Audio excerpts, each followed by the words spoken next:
السلام عليكم. وعليكم السلام ورحمة الله وبركاته. أمر يا ابني. أنا كنت محتاج أخلص الورق ده بعد خلص ورق؟ وقالوا لك أنا اللي هخلص لك الورق؟ اللهم صل على النبي، ده أولاد حلال قوي اللي دلوك عليا.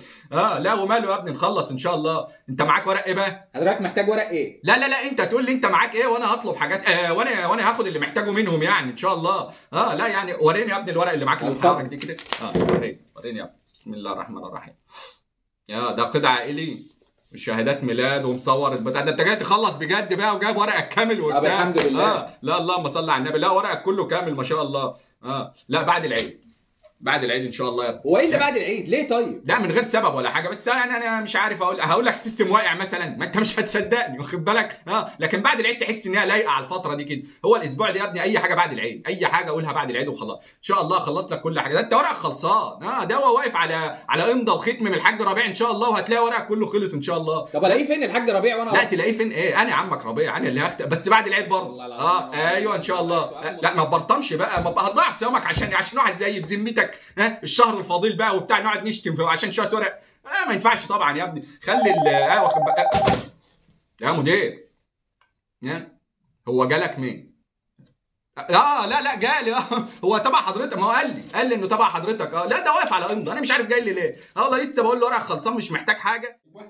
ايوه يا حاج، الرؤيه ظهرت؟ لا والله. قالوا ايه بقى؟ بعد بكره طبعا يا حاج، انا قلت لك هيبقى بعد بكره. الحمد لله الحمد لله، ده ستر من عند ربنا. احنا ما كناش هنعرف نلم الخرابه اللي احنا عملناها في البيت دي ولا كانت هتخلص يا حاج. الحمد لله ده كرم من عند ربنا والله. الحمد لله يا حاج. طب خلاص نسيب التنظيف بقى والكلام ده لبكره، اليوم طويل يعني، اليوم طويل بكره. ده احلى حاجه في تنظيفه العيد دي زنقه الكلام اللي احنا بنعملها في نفسنا دي، لازم ننظف لحد صلاه العيد واخد بالك. فبكره اليوم طويل ان شاء الله. الحمد لله الحمد لله. مين ده؟ حماد ابنك كان نازل يقضي الوقفه اصلا بقى. يا حماد يا حاج، ضربوا لك مفك في الوقفه انت. وجل وبتاع ونازل حاجه. اللهم صل على النبي. خش يا حماد، خش عندنا تراويح. خش يا حماد. الله يلعن كان نازل يخربها دي. على فكره ماشي. احلى حاجه انك فولت العربيه. لا يا حماد يا حاج.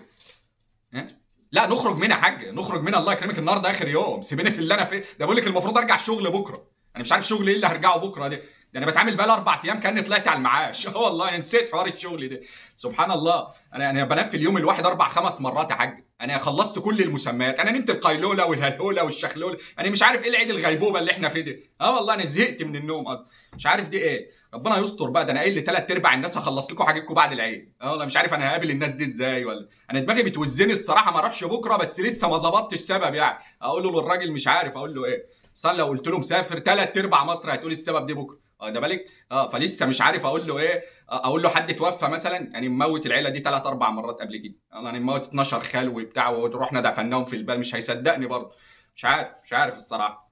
طب هو ليه مبرر؟ ليه مبرر يا جماعه؟ هو وضع الطيران اثر معانا في حاجه؟ احنا نحطه على وضع الطيران واخده بالك. وخلاص يعني. هو احنا بناخد ايه بالشغل ده؟ سيبها لله سيبها لله، ولا شغل ولا بتاع. احنا هنكمل الاسبوع. سيبها لله. نشوف بقى مين